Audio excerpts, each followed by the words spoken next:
بسم الله الرحمن الرحيم. يا أيها الذين آمنوا أوفوا بالعقود. أحلت لكم بهيمة الأنعام إلا ما يتلى عليكم غير محل الصيد وأنتم حرم.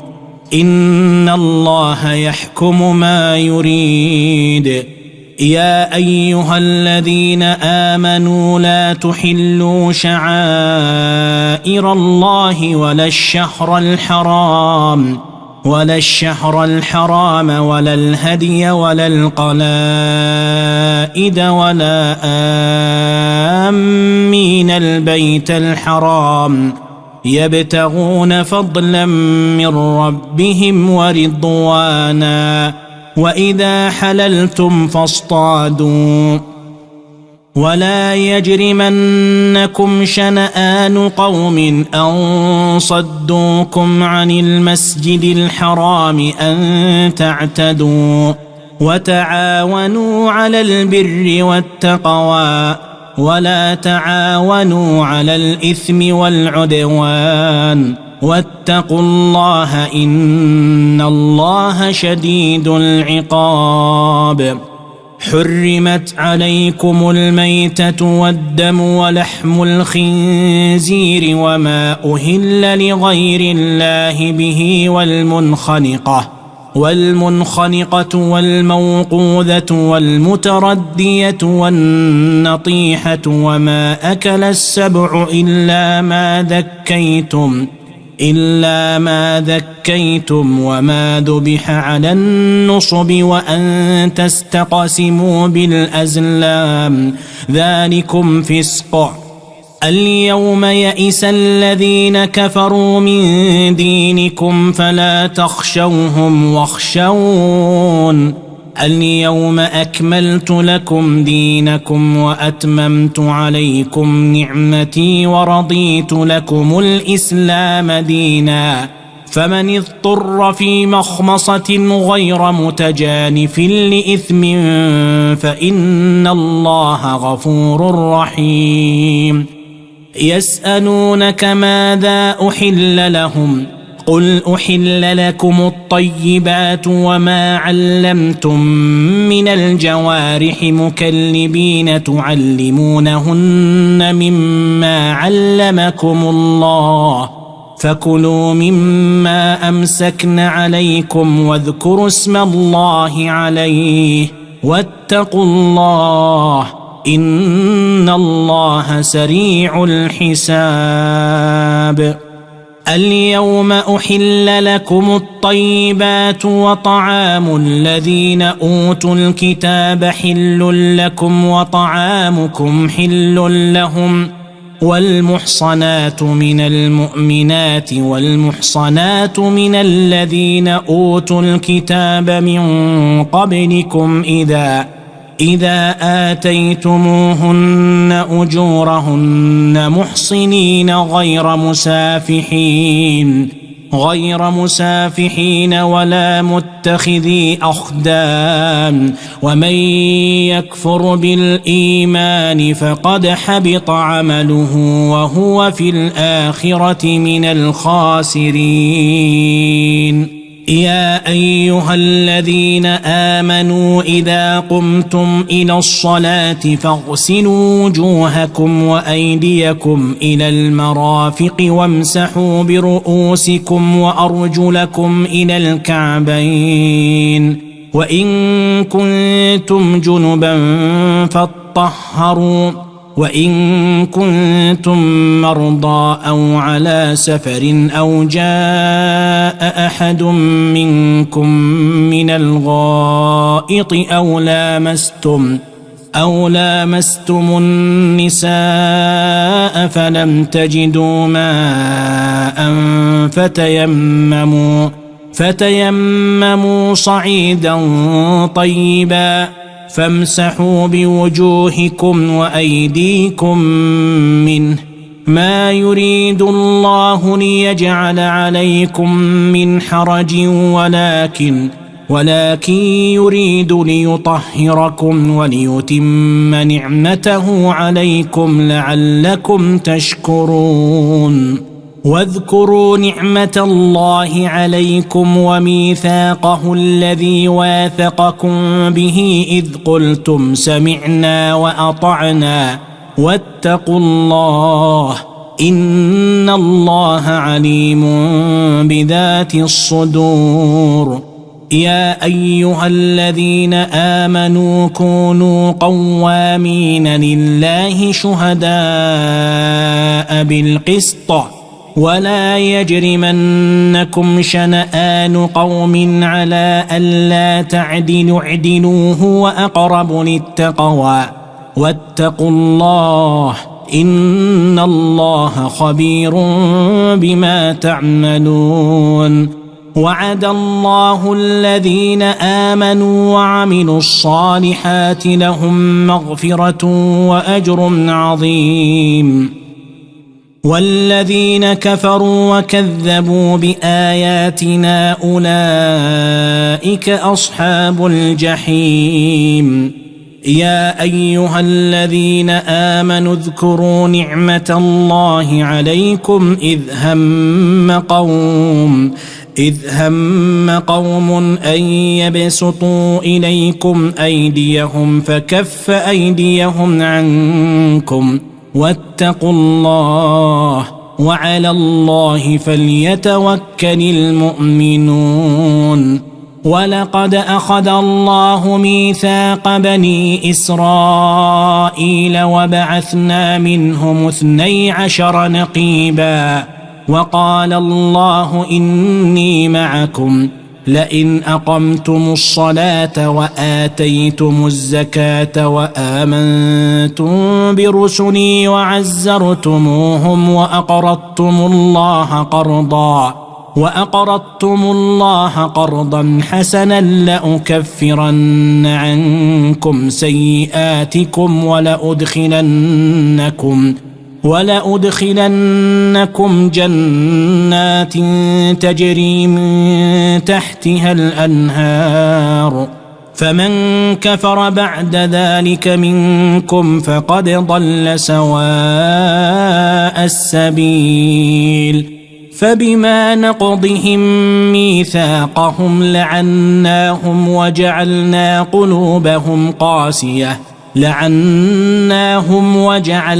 قلوبهم قاسية يحرفون الكلم عن مواضعه ونسوا حظا مما ذكروا به ولا تزال تطلع على خائنة منهم إلا قليلا منهم فاعف عنهم واصفح إن الله يحب المحسنين.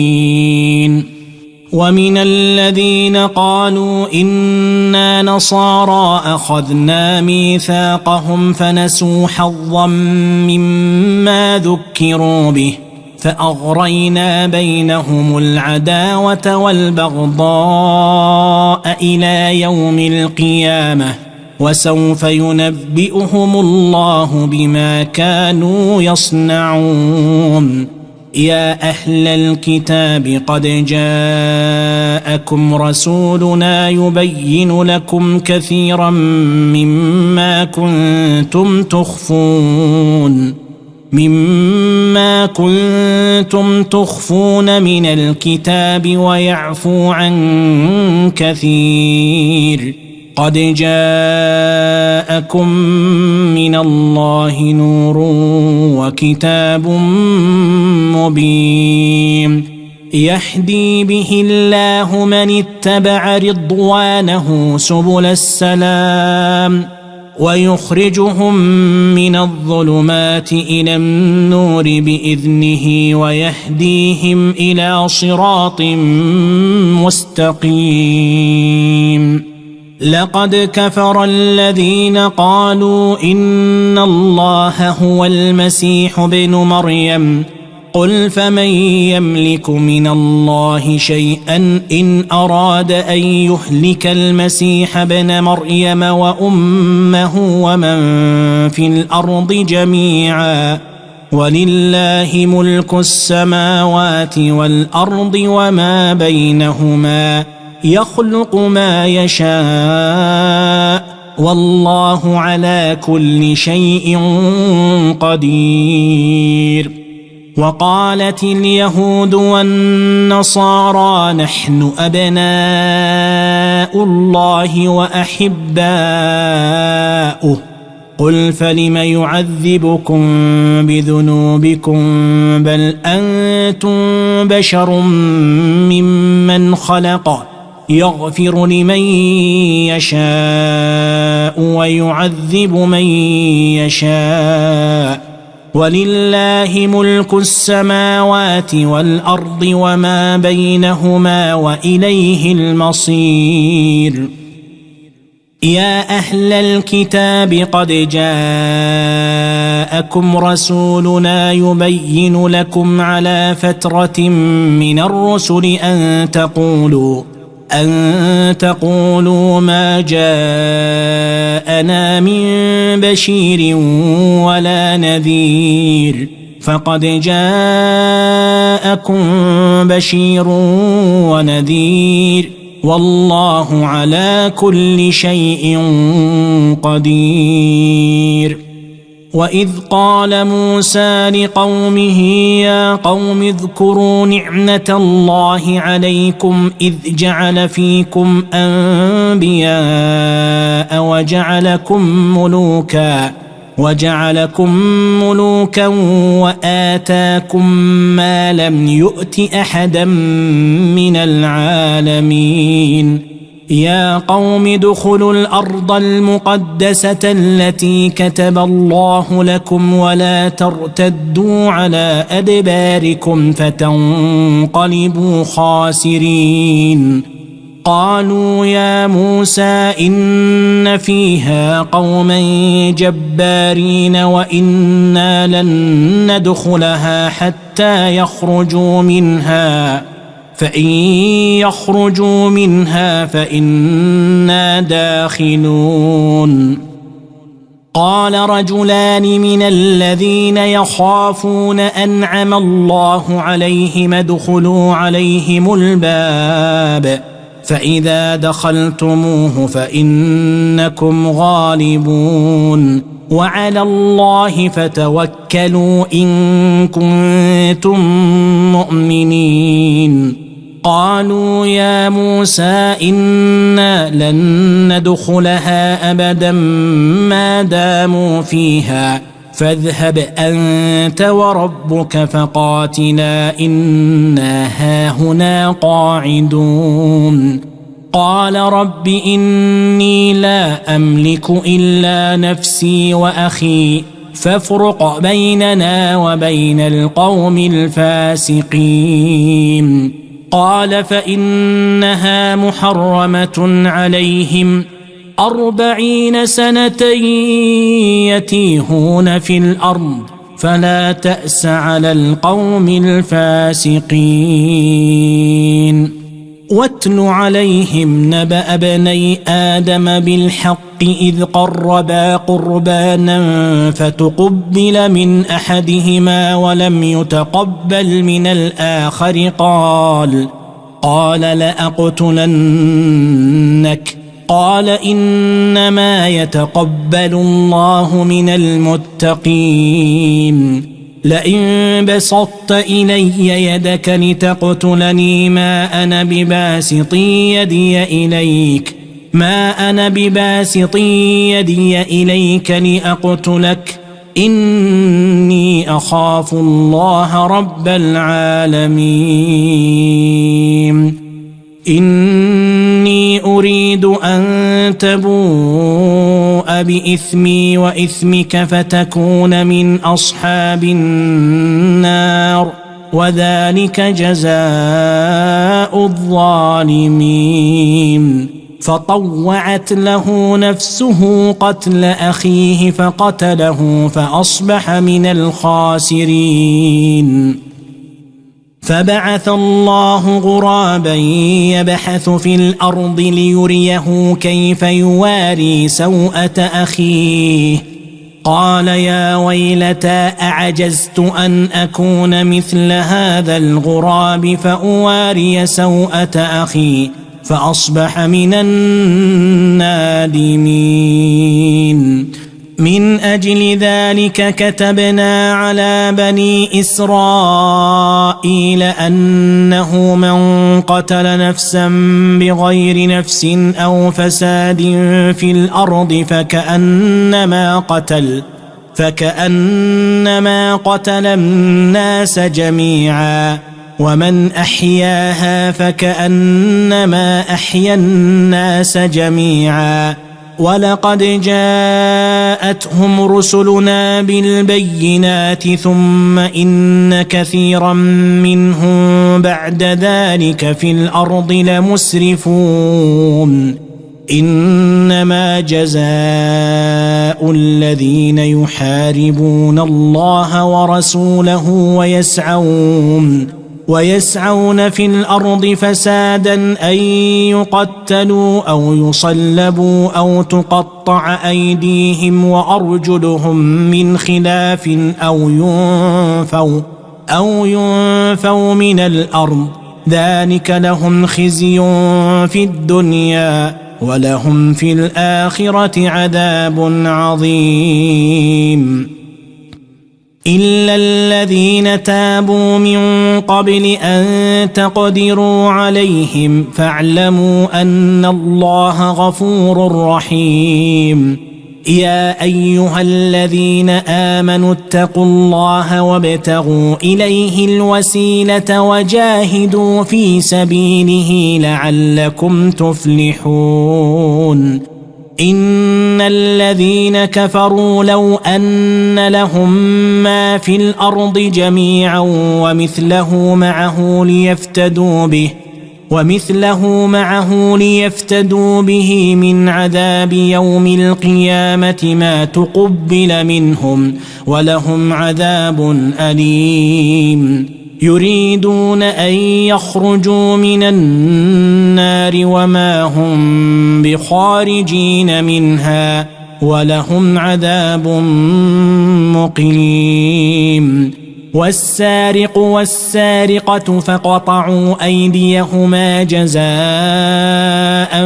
بما كسبا نكالا من الله والله عزيز حكيم. فمن تاب من بعد ظلمه وأصلح فإن الله يتوب عليه إن الله غفور رحيم. ألم تعلم أن الله له ملك السماوات والأرض يعذب من يشاء ويغفر لمن يشاء والله على كل شيء قدير.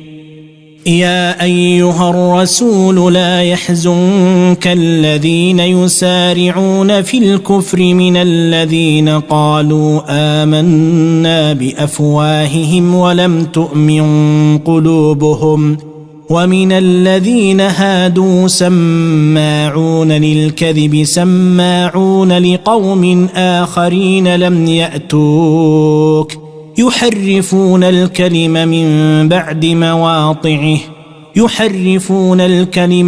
بعد مواضعه يقولون إن أوتيتم هذا فخذوه وإن لم تؤتوه فاحذروا ومن يرد الله فتنته فلن تملك له من الله شيئا أولئك الذين لم يرد الله أن يطهر قلوبهم لهم في الدنيا خزي ولهم في الآخرة عذاب عظيم. سماعون للكذب أكالون للسحت فإن جاءوك فاحكم بينهم أو أعرض عنهم وإن تعرض عنهم فلن يضروك شيئا وإن حكمت فاحكم بينهم بالقسط إن الله يحب المقسطين. وكيف يحكمونك وعندهم التوراة فيها حكم الله ثم يتولون من بعد ذلك وما أولئك بالمؤمنين. إنا أنزلنا التوراة فيها هدى ونور يحكم بها النبيون الذين أسلموا للذين هادوا والربانيون والأحبار بما استحفظوا من كتاب الله وكانوا عليه شهداء فلا تخشوا الناس واخشون ولا تشتروا بآياتي ثمنا قليلا ومن لم يحكم بما أنزل الله فأولئك هم الكافرون.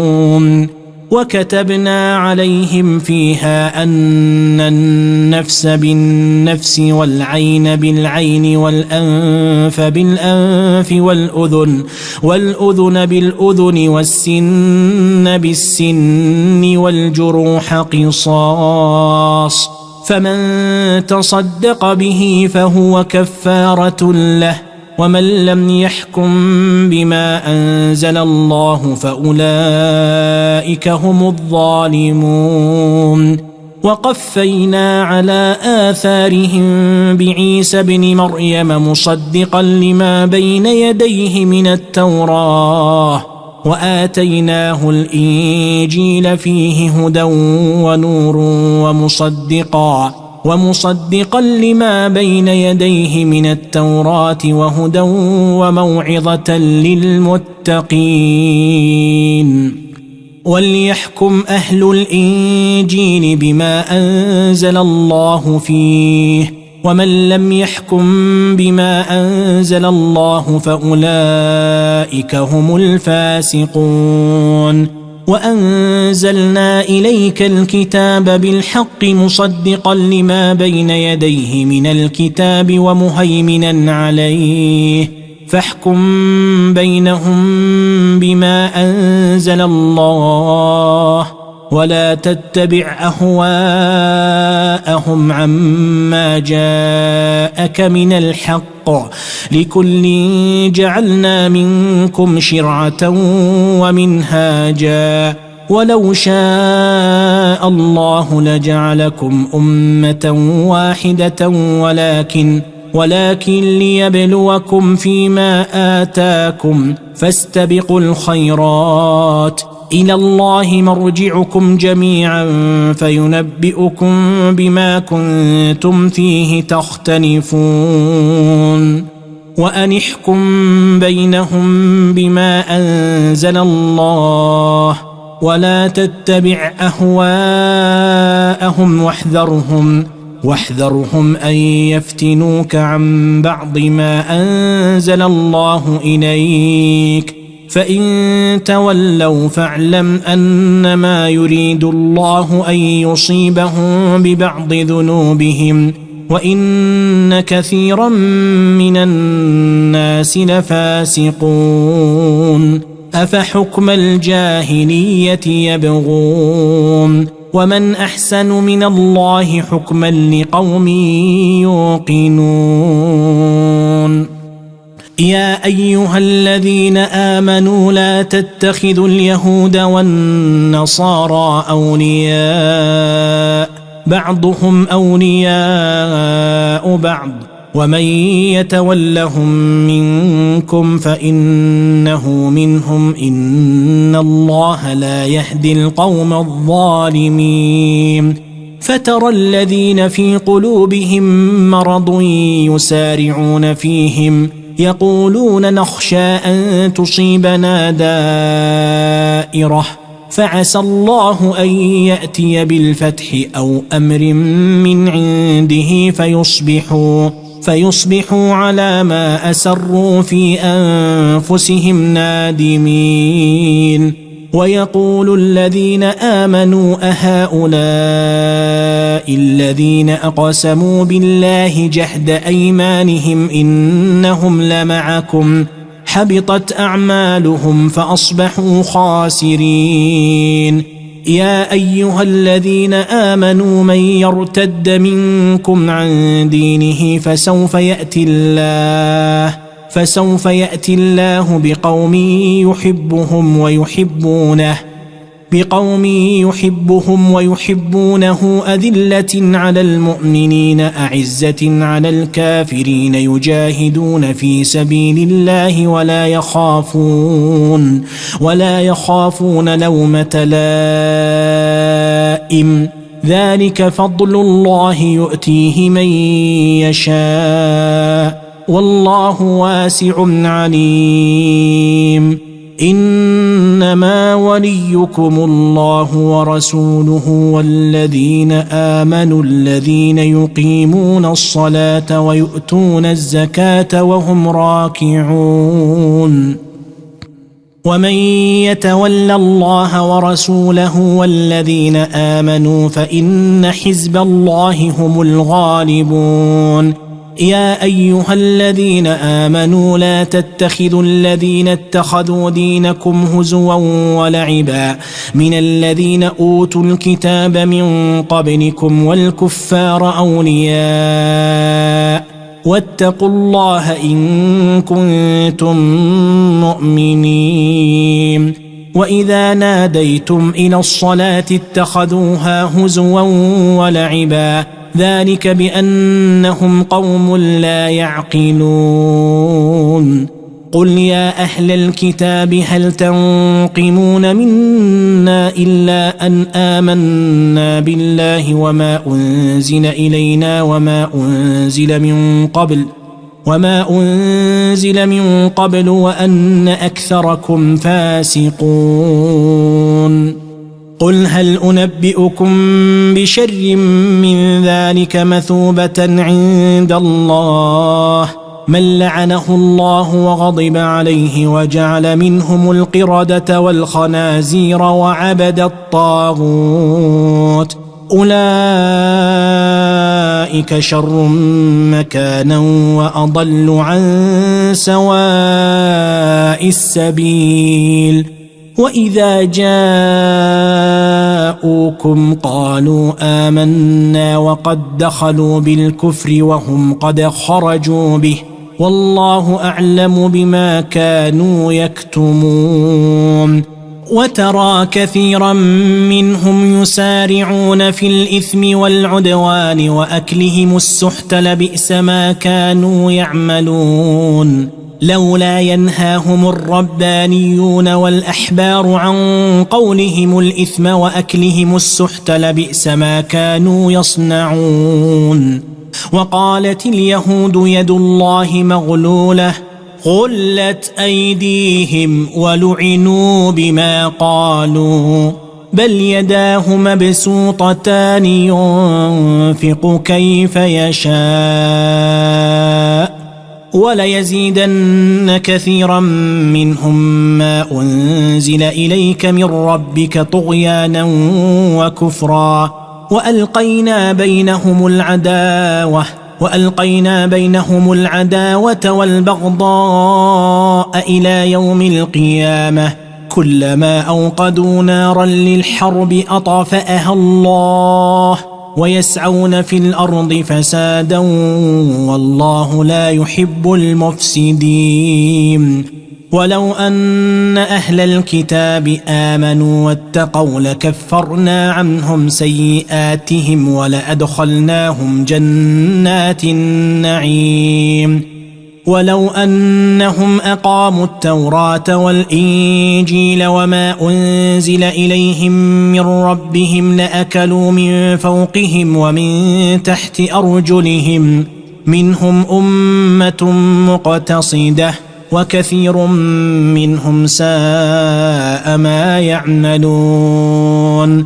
يا أيها الرسول بلغ ما أنزل إليك من ربك وإن لم تفعل فما بلغت رسالته والله يعصمك من الناس والله يعصمك من الناس إن الله لا يهدي القوم الكافرين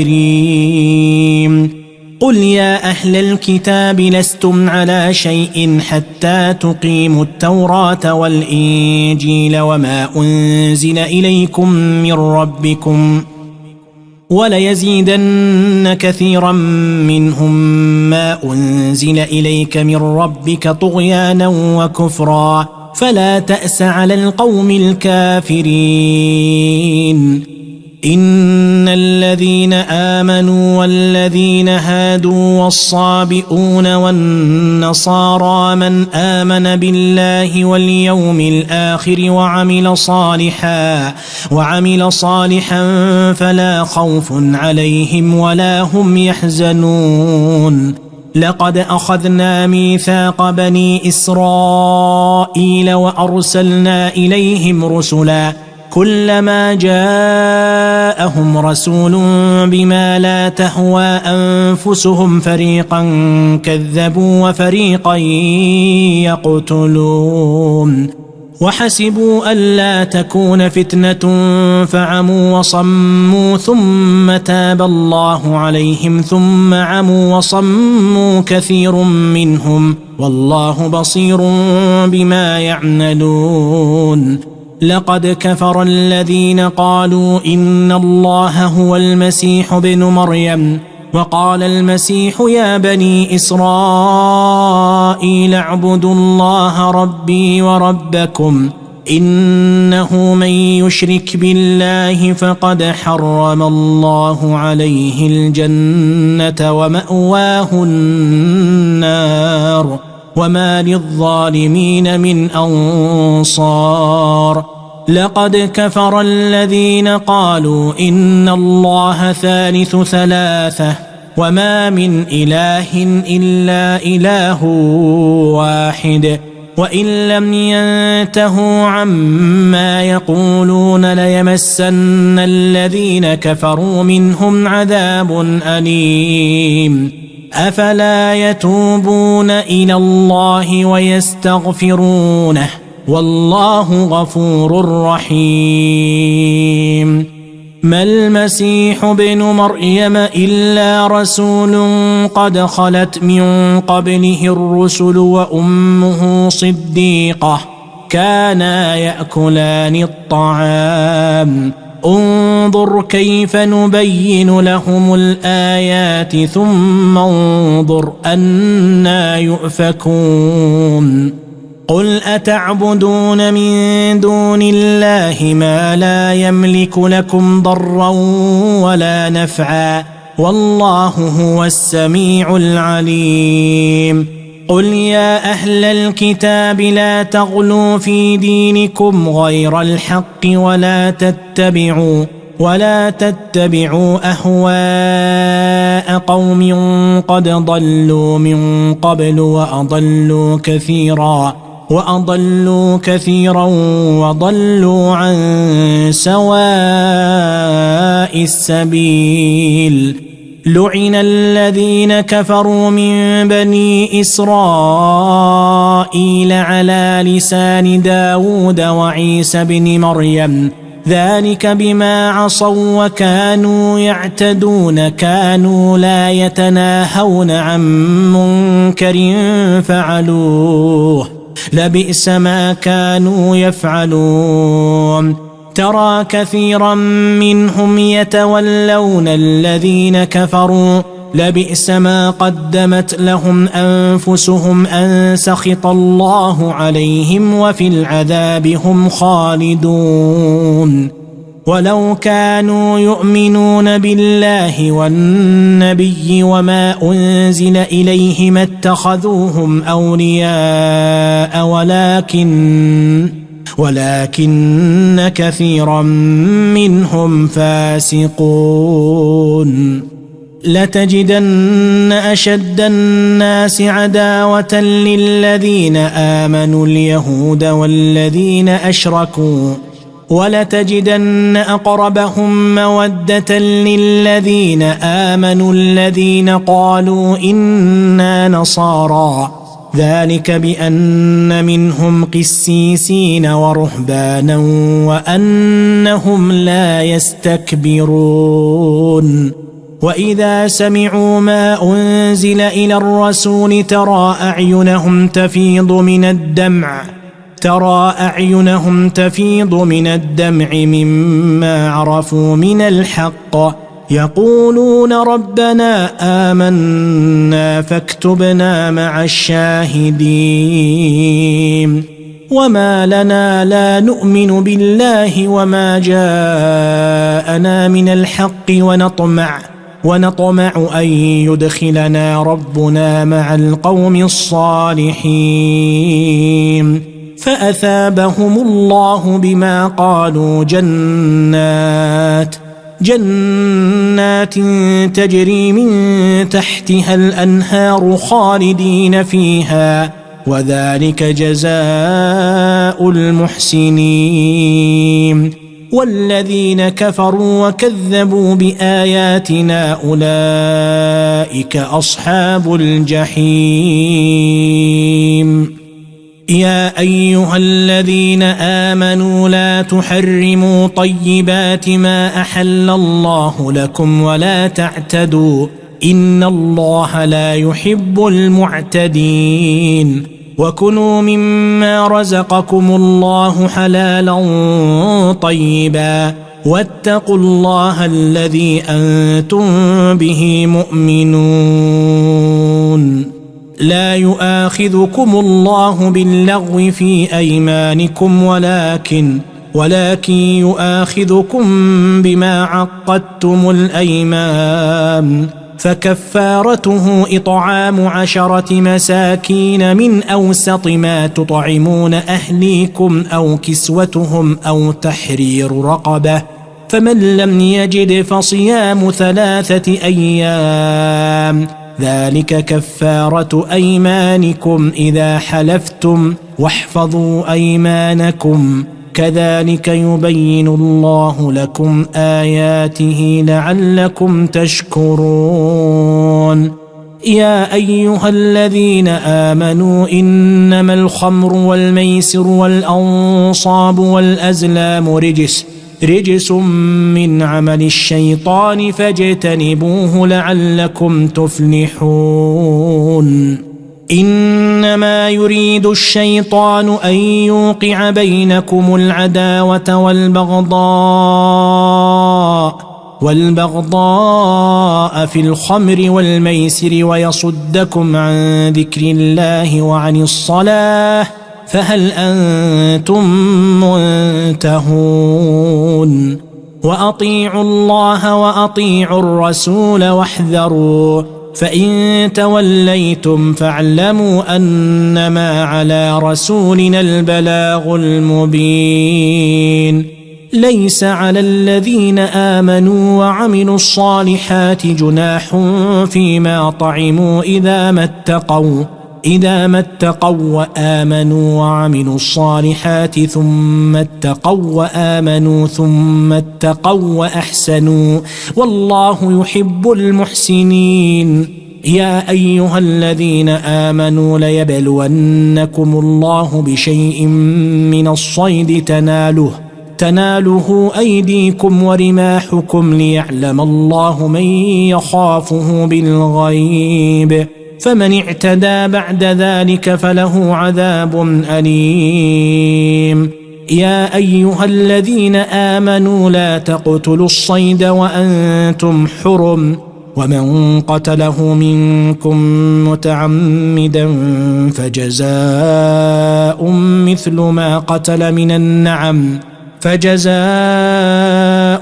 مثل ما قتل من النعم يحكم به ذوى عدل منكم هديا بالغ الكعبة أو كفارة طعام مساكين أو عدل ذلك صياما ليذوق وبال أمره عفى الله عما سلف ومن عاد فينتقم الله منه والله عزيز ذو انتقام. أحل لكم صيد البحر وطعامه متاعا لكم وللسيارة، وحرم عليكم صيد البر ما دمتم حرما، واتقوا الله الذي إليه تحشرون. جعل الله الكعبة البيت الحرام قياما للناس والشهر الحرام والهدي والقلائد، ذلك لتعلموا أن الله يعلم ما في السماوات وما في الأرض، وأن الله بكل شيء عليم. اعلموا أن الله شديد العقاب وأن الله غفور رحيم. ما على الرسول إلا البلاغ، والله يعلم ما تبدون وما تكتمون. قل لا يستوي الخبيث والطيب ولو أعجبك كثرة الخبيث، فاتقوا الله يا أولي الألباب لعلكم تفلحون. يا أيها الذين آمنوا لا تسألوا عن أشياء إن تبد لكم تسؤكم، وإن تسألوا عنها حين ينزل القرآن تبد لكم عفى الله عنها، والله غفور حليم. قد سألها قوم من قبلكم ثم أصبحوا بها كافرين. ما جعل الله من بحيرة ولا سائبة ولا وصيلة ولا حام ولكن الذين كفروا يفترون على الله الكذب وأكثرهم لا يعقلون. وإذا قيل لهم تعالوا إلى ما أنزل الله وإلى الرسول قالوا حسبنا ما وجدنا عليه آباءنا أولو كان آباؤهم لا يعلمون شيئا ولا يهتدون. يا أيها الذين آمنوا عليكم أنفسكم لا يضركم من ضل إذا اهتديتم، إلى الله مرجعكم جميعا فينبئكم بما كنتم تعملون. يا أيها الذين آمنوا شهادة بينكم إذا حضر أحدكم الموت حين الوصية اثنان ذوى عدل منكم أو آخران من غيركم إن أنتم ضربتم في الأرض فأصابتكم مصيبة الموت تحبسونهما من بعد الصلاة فيقسمان بالله إن ارتبتم لا نشتري به ثمنا ولو كان ذا قربى ولا نكتم شهادة الله إنا إذا لمن الآثمين. فإن عثر على أنهما استحقا إثما فآخران يقومان مقامهما من الذين استحق عليهم الأوليان. فإن عثر على أنهما استحقا إثما فآخران يقومان مقامهما من الذين استحق عليهم الأوليان فيقسمان بالله لشهادتنا أحق من شهادتهما وما اعتدينا إنا إذا لمن الظالمين. ذلك أدنى أن يأتوا بالشهادة على وجهها أو يخافوا أن ترد أيمان بعد أيمانهم واتقوا الله واسمعوا والله لا يهدي القوم الفاسقين. يوم يجمع الله الرسل فيقول ماذا أجبتم قالوا لا علم لنا إنك أنت علام الغيوب. إذ قال الله يا عيسى ابن مريم اذكر نعمتي عليك وعلى والدتك إذ أيدتك بروح القدس تكلم الناس في المهد وكهلا وإذ علمتك الكتاب والحكمة والتوراة والإنجيل وإذ تخلق من الطين كهيئة الطير بإذني فتنفخ فيها فتكون طيرا بإذني وتبرئ الأكمه والأبرص بإذني وإذ تخرج الموتى بإذني وإذ كففت بني إسرائيل عنك إذ جئتهم بالبينات فقال الذين كفروا منهم إن هذا إلا سحر مبين وإذ أوحيت إلى الحواريين أن آمنوا بي وبرسولي قالوا آمنا واشهد بأننا مسلمون إذ قال الحواريون يا عيسى ابن مريم هل يستطيع ربك أن ينزل علينا مائدة من السماء قال اتقوا الله إن كنتم مؤمنين قالوا نريد أن نأكل منها وتطمئن قلوبنا ونعلم أن قد صدقتنا ونكون عليها من الشاهدين قال عيسى ابن مريم اللهم ربنا أنزل علينا مائدة من السماء تكون لنا عيدا لأولنا وآخرنا وآية منك وارزقنا وأنت خير الرازقين قال الله إني منزلها عليكم فمن يكفر بعد منكم فإني أعذبه عذابا لا أعذبه أحدا من العالمين وإذ قال الله يا عيسى ابن مريم أأنت قلت للناس اتخذوني وأمي إلهين من دون الله قال سبحانك ما يكون لي أن أقول ما ليس لي بحق إن كنت قلته فقد علمته تعلم ما في نفسي ولا أعلم ما في نفسك إنك أنت علام الغيوب ما قلت لهم إلا ما أمرتني به أن اعبدوا الله ربي وربكم وكنت عليهم شهيدا ما دمت فيهم فلما توفيتني كنت أنت الرقيب عليهم وأنت على كل شيء شهيد